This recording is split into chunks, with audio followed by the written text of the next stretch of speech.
یہ ایک اور حلفنامہ ہے، یہ 1990 کے الیکشن کے حوالے سے ہے، جب آئی جے آئی کو جتوانے کے لیے آئی ایس آئی سے پیسے لیے تھے سیاستدانوں نے، اس میں نواز شریف بھی شامل تھے۔ دیکھیں ماریا،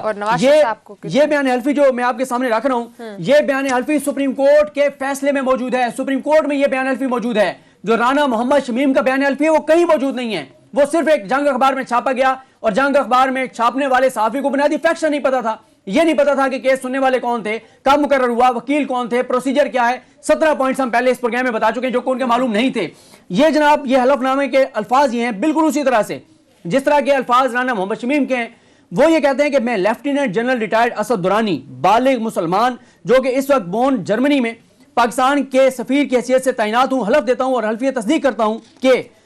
ستمبر 1990 میں بطور D G I S I مجھے اس وقت کے chief of army staff general Mirza Aslam Beg نے انتخابی مہم کے لیے انہوں نے ہدایات دی کہ آئی جے آئی کو کراچی کے جو بزنس مین ہیں ان سے پیسے لے کر اور فراہم کروں، اور انہوں نے پھر وہ سارا بتایا کیسے کیسے جو ہے وہ کس کا یونس حبیب کی جانب سے کراچی کے اکاؤنٹس میں 14 کروڑ کی رقم جمع کرائی گئی، اور پھر اس کے بعد کہاں کہاں یہ منتقل کی گئی ساری چیزیں۔ اور اس میں انہوں نے بتایا کہ ان پیسے لینے والوں میں نواز شریف بھی شامل تھے، نواز شریف نے بھی اس وقت پیسے لیے تھے۔ نواز شریف پہلی بار وزیر اعظم ہی ان کے سپورٹ سے بنے تھے، جن کو آج یہ کہہ رہے ہیں کہ جی حکومتیں بنائی اور گرائی جاتی ہیں۔ آپ حکومت میں ان کی مدد سے آئے تھے، آپ حکومت گرانے میں کالا کوٹ پہن کے آپ سپریم کورٹ چلے گئے تھے پیپلز پارٹی کی حکومت کے خلاف۔ آپ آج کہتے ہیں کہ جی پاکستان میں کیا ہوا، اور بھئی 30 سال تو آپ رہے اقتدار میں، جو کچھ ہوا اس کی غلطیاں ایکسیپٹ بھی تو کی نا نواز شریف صاحب نے۔ دیکھیں مسئلہ یہ ہے، ماضی میں ایکسیپٹ کی تھی 2007 میں چلیں جب یہ وہ ان کے میثاق جمہوریت اور یہ چیزیں ہوئی تھی، اس کے بعد پھر کالا کوٹ پہن کے تو اس کے بعد گئے تھے نا، اس کے بعد استعمال ہوئے تھے، رات کی تاریکی میں ملاقاتیں 2013 کے الیکشن سے پہلے جا کے کرتے رہے تھے۔ اب مسئلہ یہ ہے کہ اس بیان حلفی کے مطابق، اور سپریم کورٹ نے یہ کہا تھا کہ اس کے اوپر کارروائی کی جائے، لیکن اس وقت کیا کہا تھا پیپلز پارٹی نے، خورشید شاہ صاحب نے، انہوں نے کہا تھا ہم نواز شریف کی داڑھی ایف آئی اے کے ہاتھ میں نہیں دیں گے۔ مکہ چل رہا تھا نا کہ تم پہلے کھاؤ پھر ہم کھائیں گے، تم ہمارے دفاع کرنا ہم تمہارے دفاع کریں گے۔ اور آپ یہ دیکھیں 2008 سے 2013 تک نواز شریف صاحطب مسلسل پیپلز پارٹی کو گالیاں دیتے رہے، ان کی کرپشن گنواتے رہے، ان کی لوٹ مار گنواتے رہے۔ 2013 کے بعد کوئی ایک کیس کھولا انہوں نے پیپلز پارٹی کا نہیں کھولا، کیوں؟ طے شدہ تھا کہ آپ کو چور چور کہہ کے ہم اقتدار میں آئیں گے، پھر ہمیں چور کہہ کے آپ نے اقتدار میں آنا ہے۔ تو یہ بھی بیان حلفی ایک موجود ہے۔ تو کیا اس بیان حلفی کا کوئی لنک ہے ان کے کیسز سے؟ دیکھیں میں ان کی اسی بیان حلفی کی بات کریں گے نا جن کا ان کے کیسز سے لنک ہے، اس کا بھی لنک ہے ان سے۔ میں ایک تو اخلاقی پوزیشن کی بات کر رہا ہوں کہ اگر بیان حلفی رانا شمیم کا ٹھیک ہے تو پھر ارشد ملک صاحب کا بھی ٹھیک ہے، پھر اسد درانی صاحب کا بھی ٹھیک ہے، پھر ایک اور ٹریبیونل کے جج تھے کاظم ملک یا کیا نام تھا ان کا، یا ان کا کوئی اس میں کوئی ذمہ داری تھی جنہوں نے بتایا تھا کہ نون لیگ کے والوں نے کیسے ان کو دھمکیاں دی، پھر ان کا بیان حلفی بھی ٹھیک تھا۔ اور جب آپ بات کرتے ہیں نا کہ یہاں پر حکومتیں بنائی اور گرائی گئی ہیں تو بتائیں نا کہ ہم تو اقتدار میں آئی ان کی وجہ سے۔ کون تھا جو جنرل ضیاء الحق کی قبر پہ کھڑے ہو کر کہتا تھا کہ جو ہے میں آپ کے مشن کو آگے بڑھاؤں گا؟ کون ہے جو کہا کرتا تھا کہ بھٹو جعلی شہید ہے اور اصل شہید ضیاء الحق ہے؟ کون ہے جو کہتا تھا کہ یہ جو ہے وہ انگریزوں کے کتے نہلانے والی ہے بے نظیر اور اس کے والد کو؟ تو بات یہ ہے کہ آپ جب یہ کہتے ہیں کہ پاکستان کے ساتھ کھلواڑ ہوئے تو آدھی یہ تاریخ تو آپ نے کھلواڑ کرتے رہے، 30 سال تو آپ رہے ہیں، اور اس کے بعد آپ آج کہتے ہیں یہ جو آسما جہانگیر کانفرنس میں بات ہوئی کہ جی فوج کے ساتھ فوج یہ کرتی ہے، فوج یہ کرتی ہے، فوج کے ساتھ ڈیل کر کے جو پاکستان سے بھاگ کے گیا تھا مشرف دور میں، اس کی بھی تو مذمت کریں نا۔ کلدم تنظیموں کی آپ نے بات کی تو شہباز شریف نے جو خط لکھے تھے اسامہ بن لادن کو کہ وہ جو ہے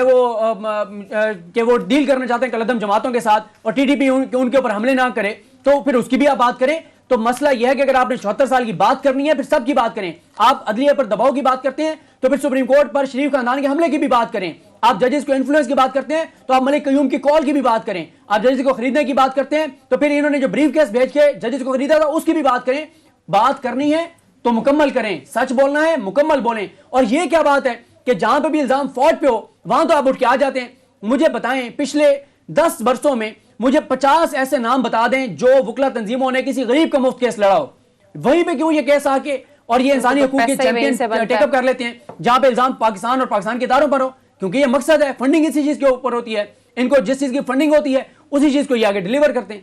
یعنی کہ ان شارٹ آپ یہ کہہ رہے ہیں کہ وہ تمام بیان حلفی اگر جو ان کے لیے ریلیونٹ ہے صرف ان کا استعمال نہ کیا جائے،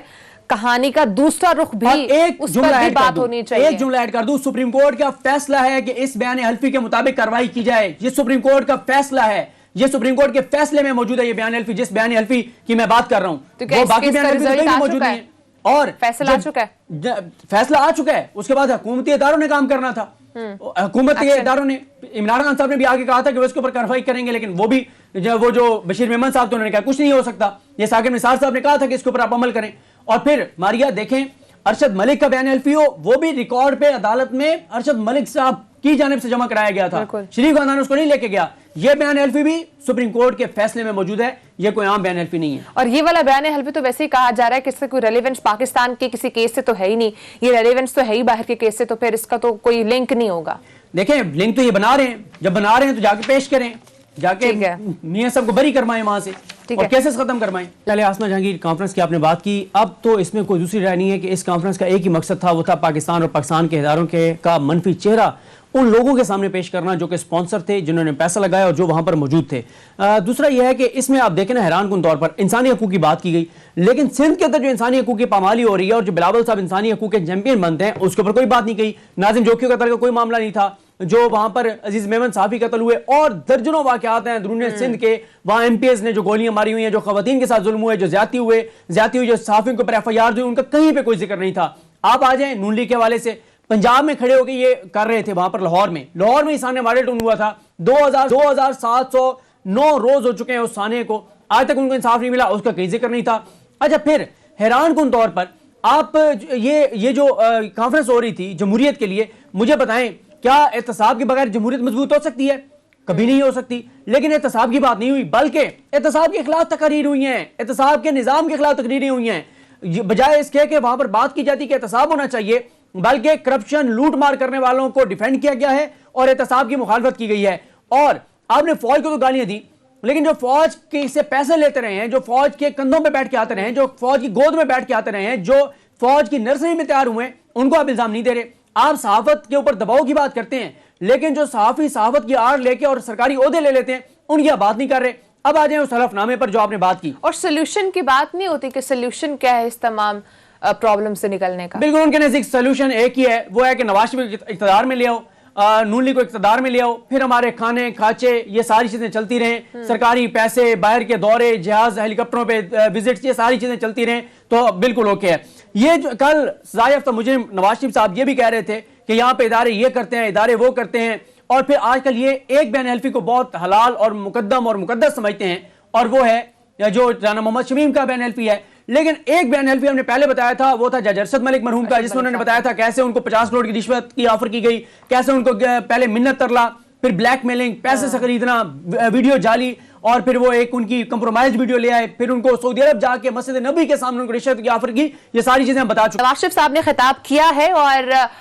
بہت سارے سوالات اٹھ رہے ہیں کہ چیف جسٹس صاحب وہاں پر موجود تھے, وہ کیوں تھے, وہ نہیں جانا چاہیے تھا ان کو, تو بہت سارے سوالات اٹھ رہے ہیں. عدیل آپ کی طرف آؤں گی, بہت سارے لوگ کہہ رہے ہیں کہ نااہل قرار دیے جا چکے ہیں, پھر بھی ایک ایسے سیشن میں ان کو کیوں بلایا گیا, ان سے کیوں خطاب کروایا گیا. سو بیسکلی میں چاہوں گی اس پر آپ کا کیا کامنٹ ہے, آپ کا کیا ٹیک ہے, کیا اس سیشن میں نواز شریف صاحب کا خطاب کرنا از اوکے یا نہیں تھا اوکے؟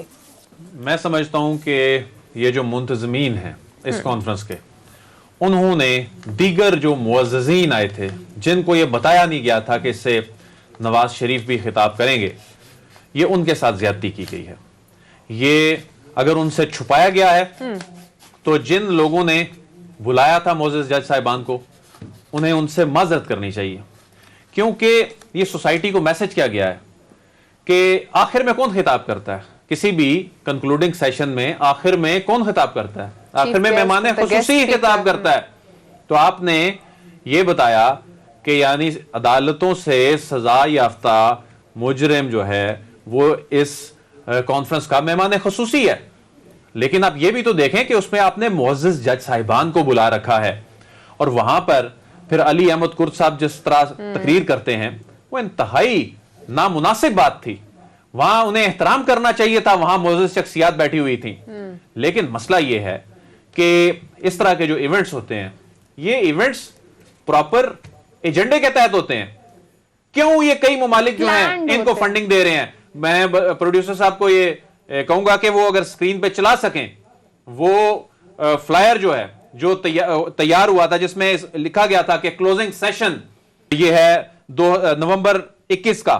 اور اس میں اس کلوزنگ سیشن میں جو اس کے ڈونرز ہیں ان کے اوپر نام ہے جس میں یورپی یونین ہے, جس میں کنگڈم آف دا نیدرلینڈز ہے، جس میں جو ایمبیسی ہے جرمنی کی، اس میں گورنمنٹ آف کینیڈا ہے. اچھا یہ کوئی ڈکی چھپی کوئی فنڈنگ تو نہیں ہوگی، ظاہر ہے یہ اناؤنسڈ ہے. یہ نہیں میں کہہ رہا کہ کوئی غیر قانونی ہے. یہ دیکھیں جس طرح اسکرین پہ چل رہا ہے اور یہ پوائنٹ آؤٹ کیا گیا ہے کہ اس میں اس کے ڈونرز کون ہیں. ان کو کیا پڑی ہوئی ہے کہ وہ یہاں پر آزادی اظہار کے لیے، یہاں پر وہ جو چیلنجز ہیں ان کے لیے، ان کے حوالے سے یہاں پر فنڈنگ کر رہے ہیں. یہ اپنے فلائر ہے عدیل جس پہ کہا گیا ہے کہ نواز شریف صاحب کلوزنگ سیشن سے خطاب کریں گے، بنایا گیا تو جی فلائر ہے نا، لیکن انہوں نے تمام پارٹیسپینٹ سے شاید نہ شیئر کیا ہو. لیکن اصل سوال یہ اٹھتا ہے کیا یہ ملک اس طرح کا ایڈونچر وہاں پر اپنے اپنے ممالک میں یہ برداشت کر سکتے ہیں، افورڈ کر سکتے ہیں؟ جو یہ پاکستان میں جو کچھ ہو رہا ہے، ٹھیک ہے انہوں نے نیک نیتی سے دیا ہوگا، میں ان ممالک کی کوئی یہ نہیں کہہ رہا کہ انہوں نے کوئی بدنیتی سے دیا ہوگا، لیکن آخر ضرورت کیا پڑی ہوئی ہے کہ یہاں پر ان کو آزادی اظہار کا زیادہ مسئلہ آتا ہے. ہالینڈ میں 2 روز قبل لوگوں نے وہاں پر احتجاج کیا اس بات پر کہ کووڈ کی ریسٹرکشنز جو ہیں یہ ختم ہونی چاہیے، تو وہاں پر ان پر تشدد ہوا، وہاں پر بہت سے سینکڑوں لوگ زخمی ہوئے. تو کیا یہ آزادی اظہار پر قدغن نہیں ہے؟ وہاں پر فریڈم آف ایکسپریشن کا اور مطلب ہے، یہاں پر فریڈم آف ایکسپریشن ان کو اور طرح کی چاہیے. لوگ یہ سوال بھی اٹھا رہے ہیں کہ جب یہ علم ہوا اور جب یہ پتا چلا کہ نواز شریف صاحب خطاب کر رہے ہیں تو چیف جسٹس صاحب کو اٹھ جانا چاہیے تھا. نہیں، چیف جسٹس صاحب کو تو انہوں نے بتایا ہی نہیں ہوگا، یقیناً نہیں بتایا ہوگا، دیگر معزز جج صاحبان کو نہیں بتایا ہوگا. لیکن وہاں پر یہ جو اس وقت بہت بڑا ہیرو بنا کر پیش کیا جا رہا ہے علی احمد کرد صاحب کو، بیسیکلی تو اس سارے معاملے کے پیچھے ایجنڈا ہے نا، اس کو بنیاد بنا کر پھر چیف جسٹس صاحب کی جب سپیچ آئی، ہو سکتا ہے انہوں نے اس انداز میں بات نہ کرنی ہو، لیکن وہاں ماحول ہی ایسا بنا دیا گیا. جب آپ ان کی موجودگی میں ایسی باتیں کریں گے، ان کی موجودگی میں آپ عدلیہ پر انگلیاں اٹھائیں گے تو وہ تو پھر اگریسو ہو کر بات کریں گے نا. یہ لیکن ہمارے اداروں کو اب یہ دیکھنا چاہیے، ہماری عدالتوں کو بھی اب اس معاملے پہ میں تو سمجھتا ہوں کہ نوٹس لے لینا چاہیے تھا. بہرحال یہ عدالت کا اپنا اختیار ہے، لیکن ہمارے اداروں کو کم از کم یہ ضرور دیکھنا چاہیے کنٹرول نہیں کریں گے عدیل تب تک تو. اچھا یہ فنڈنگ تو ایک چلیں جائز طریقے سے شاید ہوئی ہے، ڈکلیئرڈ ہے، اس میں تمام سپانسرز کے نام ہیں. لیکن فواد چودھری صاحب جو ہیں وہ آج انہوں نے انکشاف کیا ہے کہ اسی دن یہاں پر بھی اسلام آباد میں بھی ایک کانفرنس ہوئی، تو وہ یہ کہہ رہے ہیں کہ اس کو غیر قانونی طریقے سے فنڈنگ کی گئی ہے. یہ جو مختلف این جی اوز ہیں یہ آزادی اظہار کی آڑ میں پاکستان میں اداروں کو، پاکستانی معاشرے کو نقصان پہنچا رہی ہیں. اس پہ وہی ہیں جو ریپسٹ کھڑی ہو جاتی ہیں تو کہتی ہیں کہ میں بلکہ آج کے پروگرام کے حوالے سے یہ بھی بتا دوں، آج کے پروگرام کے توسط سے میں بلکہ آنے والے دنوں میں انکشافات کے ساتھ ایک خبر لے کر آؤں گا کہ کس طرح این جی اوز یہاں پر قانون سازی میں بھی اثر انداز ہوتی ہیں اور کس طرح ہمارے معاشرے پر، ہماری سوسائٹی کو نقصان پہنچانے کی کوشش کرتی ہیں.